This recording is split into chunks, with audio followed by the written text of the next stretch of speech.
Today in our hot seat, we have Antonio Tejada, Managing Director of Capita Translation and Interpreting. Hi, Antonio. Good morning, Sarah. Good morning, Marek. Hello, Antonio. Good morning. So, Antonio, are you ready? Yeah, all ready. Go for it. Welcome to C-Suite Hot Seat, the show where we put C-level executives from language service providers of all sizes in the hot seat.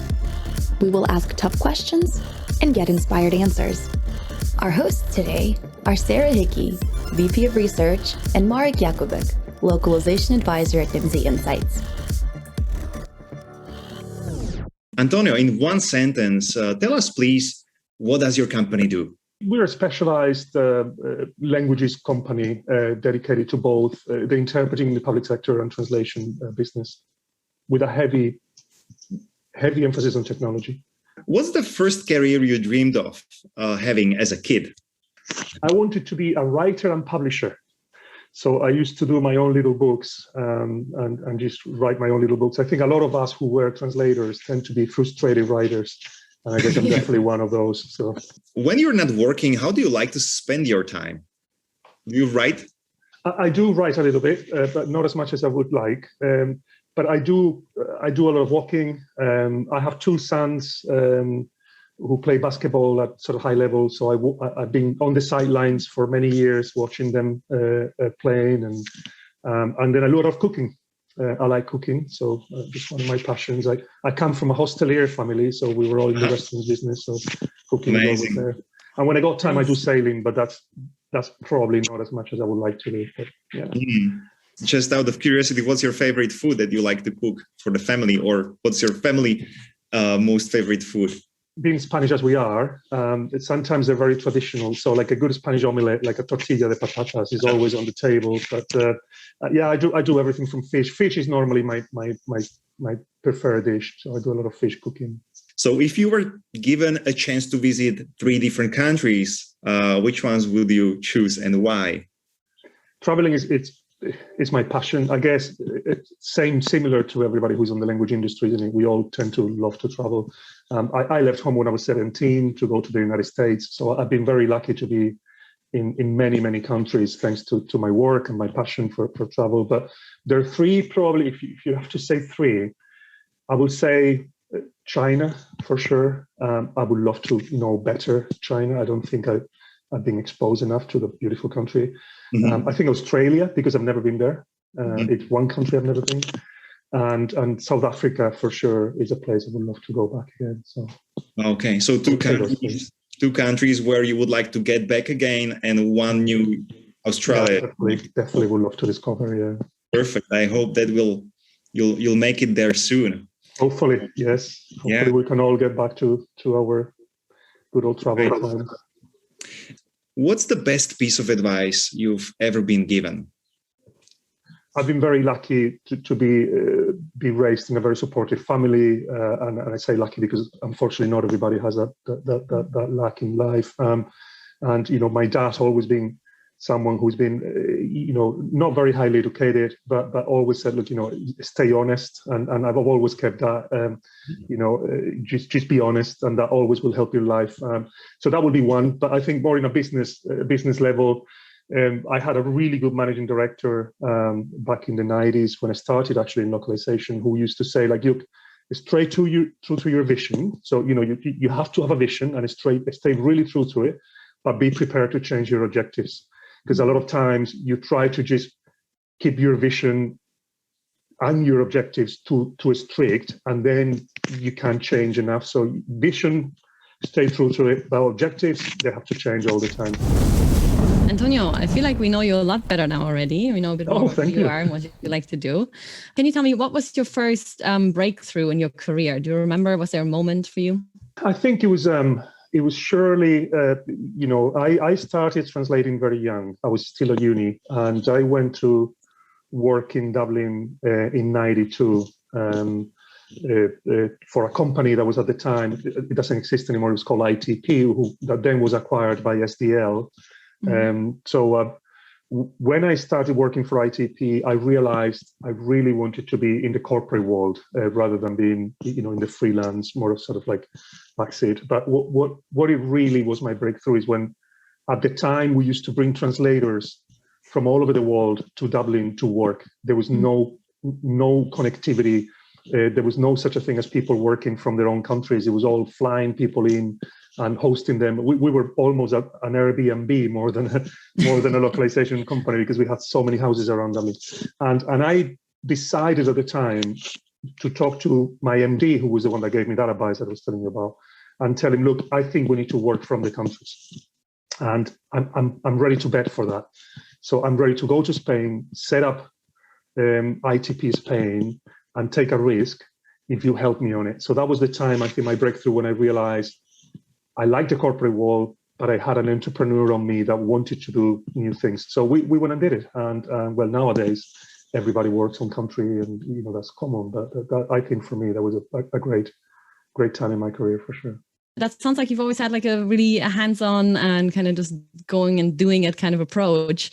Can you tell me, was there like something where you'd say that was the most innovative thing you've ever done, or like your biggest success, or something in your career that you can recall?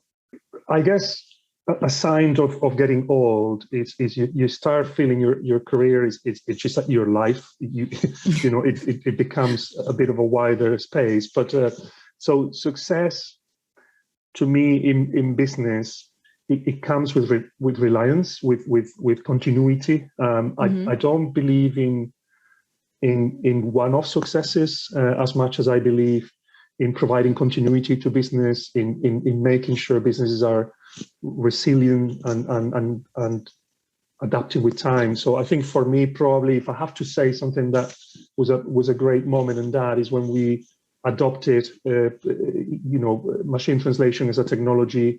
I'm not talking about the new era of machine translation. I'm talking about the old era of machine translation. And I think that was, at the time, a very strong leap of faith, because now it's an easy thing to do. Adopting machine translation today is like if you don't want to adopt smartphones, you'll be going against everybody in the world. But in 2000, I can guarantee you, that was definitely not the case. So I think that probably was an important moment for me. So that sounds all fantastic. I'm sure, though, you had some stumbles along the way as well in your career. Is there something where you could say, like, what was your biggest, I would say, failure in your career, and what did you learn from it? Again, almost in the same line, isn't it? Failure and success is all relative to time. And with time and with hindsight, sometimes those successes become failures, really, and the opposite. But I think for me, probably one of the things that made me have a really tough learning process was actually the second acquisition I was involved in, and because it was a failed acquisition, and it was a failed acquisition because I was probably too naive still in my career, and maybe a little bit too cocky in thinking that what's on the other side of the wall. And in acquisitions, that's a real big mistake. So we went through a very bad acquisition. Expectations were not the buyer and the seller. We didn't do the due diligence that we should have done. Probably we didn't understand how to integrate the two businesses. And that cost us probably 2 years of a setback. We went backwards rather than forwards. So I thought that I learned a lot from that on being patient and being humble and probably being more attention to detail on big deals becoming a much more important thing. So. It's somewhat in a similar direction, and you already said you lost like 2 years there. Was there anything else where you felt like in hindsight you would say there was something where you wasted a lot of time in your organization, something that you spent a lot of time, and you were saying that was a waste of time in hindsight?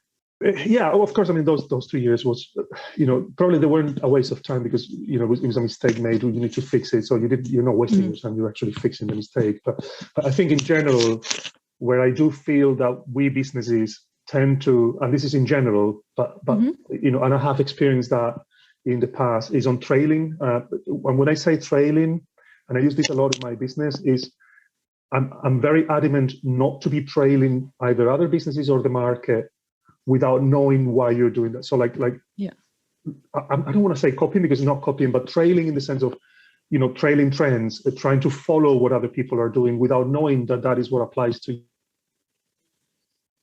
you. I think a lot of people waste a lot of time on that, and including myself. I've done that in the past where, you think if everybody's doing something, that's what you need to do. And in reality, you have to go back to your vision. You have to understand why you want to do things rather than what other people are doing, particularly in this business where you got 18,000 companies, everybody's doing something different. Yeah. So staying true to yourself, really. Yeah. So on the more positive side again, what do you think in your own view makes you a great leader? Probably for other people to judge whether I am a great leader. But I think, leadership it's a very used word these days, but it's a very complex composition of elements, isn't it? I think if you want to be a leader, you have to like people and you have to believe in people, because it's leading at the end of the day is nothing but trying to support people in a shared vision, in a shared project. So if you don't believe in people, you've got a problem, because you literally won't be able to trust, you won't be able to engage with people. So I think that definitely for me is an element that it's very important. And I think, if you want to be a leader, you definitely need to be honest to your people, to your stakeholders, to your customers. Otherwise, it's pretty difficult. It's like, it's not about who starts a movement, but it's about the first follower, What is your biggest pet peeve when it comes to clients? So I've got, and people who work with me would know this, but unfortunately, I'm of the opinion that the reactions of clients that we don't like, a lot of times are coming from actions that we do. So to begin with, I think a lot of the times it's us who cause whatever we don't like of a customer. Mm-hmm. So if we're not presenting a good message, that's why they don't want to talk to you. If if they're upset, it's because you're not understanding their expectations. So there's always something. But I think if one thing I would say, it's I don't work well with customers who don't believe when we say we want a true partnership with them. So customers who might feel that's not a true message, I just have difficulties working with them because we're starting from a wrong place, because we're starting from a place of mistrust. So, but that's not the customer's fault again, it's because I probably haven't communicated well how that partnership will work. But I think that's probably the only one that really sometimes gets to me. Okay, that makes sense. What advice would you give to young entrepreneurs starting their own business in the language industry today? Good luck.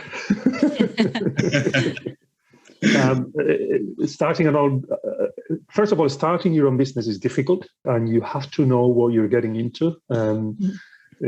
Sometimes I compare it to being father for the first time or mother for the first time. Becoming a businessman or an entrepreneur. Again, everybody will tell you the good things and some of the bad things, but resilience and a lot of loneliness is needed when you're an entrepreneur, and people might not realize that. So I think it's first of all, good luck, and yes, do it, but be mindful of what you're getting into, so that you can be successful in it. In the language industry, one of the things I'll add to that is you need to find your unique identity. This is a very crowded market. It's a lot of people on it. It's a very easy entry market, which makes it simple at the beginning, to set up a small company. But you have to find a unique identity. Otherwise, you have to set up a company to drive change, to be disruptive, to do something big. Don't set up a company because you're just upset with the place where you're working and you think you can do better on your own, and that's all you want to do. That's not a company. That's working for yourself. That's being on your own, but that's different. So find a unique identity. Work on your value proposition before you start. Don't just jump into it and think I'm just going to be another one here. And I would just add to that it goes in line with what you just said at the beginning. The piece of wisdom that have a vision, but be ready to change your objectives. Yeah, for sure. Along the way, right? Yeah, for sure. I became a mother now for the first time as well, so I could relate. Oh, to did that. you? Oh, well, I tell you what, it is different to what your friends will tell you, isn't it? Definitely, but it's also amazing. Yeah. But I think that the biggest thing I didn't expect is just how much you worry about them all the time, and even if it's rationally not needed, but it's just always there. Thank you so much, Antonio, for joining us today in the hot seat. I hope you didn't sweat too much. And it was a pleasure, guys. Absolute pleasure. If anyone else feels like letting off some steam and you are part of the C-suite at a company in the language services industry, sign up with us if you dare to sit in our hot seat. This was all for today, folks. Thank you so much for watching, and look out for our next episode, which will be published as a video on MultiLingual TV and as a podcast on the Nimdzi website. Thanks so much again, Antonio. It was great to have you. Yeah, thank you, Sarah. Thank you, Antonio.